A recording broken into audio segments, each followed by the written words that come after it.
Why, hello, little ones. It's a pleasure to see you again. Have you been well since the last time that we were together?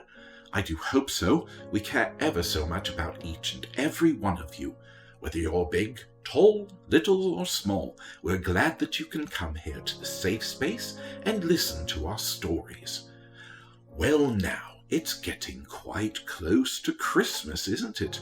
And during Christmas time in most parts of the world, the ground is blanketed in white, fluffy snow, isn't it?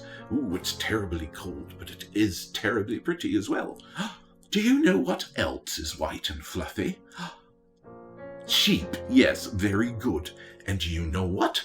We have sheep here in the safe space, right over here on the wall, and since the last time we've had quite a number of new sheep join the flock. Would you like to see them? You would? Excellent. All right, let's have a look, shall we? I see Alice and Amalia and Amelia and Amy and Angel and Anne and Ash, Beep, Billy, Brownie, Bunny, Candy, Cara, Cassie, Charlie, Christopher D, Claire, Cody, Connor, Crystal, Danny, Diana, Dodie, E, Elliot, Emily, Eve, Evelyn, Finn, Freak, FTM, God's Angel System, Grace, Hannah, Hyphen, Isabel, Jack, Jaxie, John, Jenny and Jane, Kai, Karen, Kate, Kinsu, Kit, Lammy, Left, Leo, Lily, Lunar System, Marigold, Mason, Maribel, Mia, Meanie, Misty, Nikki, Nobody, Nothing, Orchid, Oscar, Pan, Pearl, Pippin, Potato, Raja, Scarlet, Sarah, Seven, Sierra, Shicey, Sunny, Sunshine, Susie, Timmy, Torin, Tutu, and Yuki. What wonderful names! And you know what? They're all your names. Those are your names on the sheep on the wall. That way, no matter where you go or where you are, you can be a part of the safe space and always know that you're here and can listen to the stories. Now, if you'd like to be a sheep on the wall, tell your older brothers and sisters to write your name down below, or if you're big enough to do it yourself, you can do it too. Just make sure to ask permission first. All right then, since it's getting close to Christmas, I thought it would be a wonderful idea to read you a classic story about Christmas. It's called The Night Before Christmas. But whatever have I done with it? It's not over here by Bitsy and Betsy, and it's not over here by the castle. I wonder where it could be. I know. Let's have a look in the chest, shall we? Excuse me, Mr. Bear. We'll have to move you temporarily. Isn't he a lovely bear? He's so terribly pink, and he has this perfectly lovely heart with a terribly important word written on it. Do you know what that word is? Yes, it's love. L-O-V-E. Love. And that is a terribly important word to remember, for you are loved. All right, Mr. Bear, we'll set you down while we open up the chest. What's this? More books. And sure enough, here's the book that we're looking for, The Night Before Christmas. All right, Mr. Bear, we'll let you hold that momentarily while we close up the chest, so you'll have a place to sit and listen to the story too. Up you go. Excellent. All right then, are you ready? Do you have your blankie or your stuffie or your favorite toy? If not, go and get them. We'll be right here waiting for you. Do you have them now? Excellent. All right, everyone gather around and put your best listening ears on as we read The Night Before Christmas. The Night Before Christmas, the classic poem by Clement Clark Moore. Illustrated by Donald Mills. 'Twas the night before Christmas, when all through the house not a creature was stirring, not even a mouse. The stockings were hung by the chimney with care, in hopes that St. Nicholas soon would be there. The children were nestled all snug in their beds, while visions of sugar plums danced in their heads. And Mamma in her kerchief and I in my cap had just settled our brains for a long winter's nap. When out on the lawn there arose such a clatter, I sprang from my bed to see what was the matter. Away to the window I flew like a flash, tore open the shutters and threw up the sash. The moon on the breast of the new-fallen snow gave a luster of midday to objects below. When what to my wondering eye should appear but a miniature sleigh and 8 tiny reindeer. With a little old driver so lively and quick, I knew in a moment it must be St. Nick.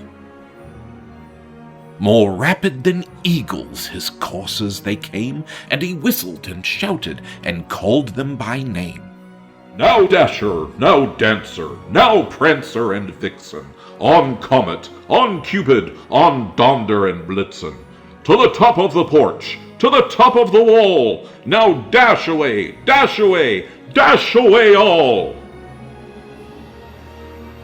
As dry leaves that before the wild hurricane fly, when they meet with an obstacle mount to the sky, so up to the housetop the coursers they flew, with the sleigh full of toys, and St. Nicholas too.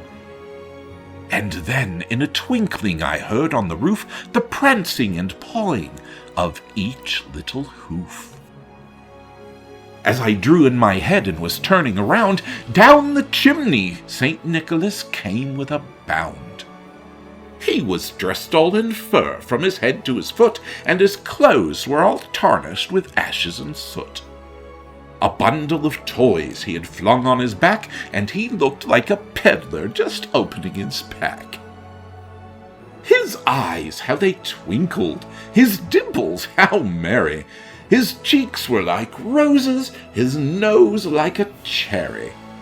His droll little mouth was drawn up like a bow, and the beard on his chin was as white as the snow. The stump of a pipe he held tight in his teeth, and the smoke it encircled his head like a wreath. He had a broad face and a little round belly that shook when he laughed, like a bowl full of jelly. He was chubby and plump, a right jolly old elf, and I laughed when I saw him, in spite of myself. A wink of his eye and a twist of his head soon gave me to know I had nothing to dread. He spoke not a word, but went straight to his work, and filled all the stockings, then turned with a jerk, and laying a finger aside of his nose and giving a nod, up the chimney he rose. He sprang to his sleigh, to his team gave a whistle, and away they all flew like the down of a thistle. But I heard him exclaim, ere he drove out of sight, Happy Christmas to all, and to all a good night. The end. Wasn't that a wonderful story? Old Santa Claus making deliveries to good girls and boys all over the world. That gentleman in the story seemed rather surprised by old St. Nick, didn't he? Just flying in onto the roof, coming into the house and leaving presents. Do you know, happiness can be a lot like that, much like receiving a present. Sometimes when things are dark and dim, or things seem quite black and it's hard to be cheerful during the holidays, just think that happiness is also a gift that you can choose to let into your life. Just like the man who chose to let Santa Claus into his house and leave all those lovely presents, so too can we choose to let joy into our lives and happiness into our lives by thinking about each other and being nice to each other, not only on the outside, but on the inside as well. I think that would be a good thing to do. Don't you? Well, little ones, that's all for this time. We'd like to thank you for coming to visit us in the safe space, and thank your older brothers and sisters on the inside for letting you. We'd also like to take this time to wish all of you a very happy holidays, no matter how you may choose to be merry. All right then, before we go, there are 3 very important things to remember, aren't there? And I thought it would be an excellent idea if we said them all together. So, always remember that you are loved, that you are strong, and that you are not alone. I'm Percival. Thank you for watching. Happy holidays!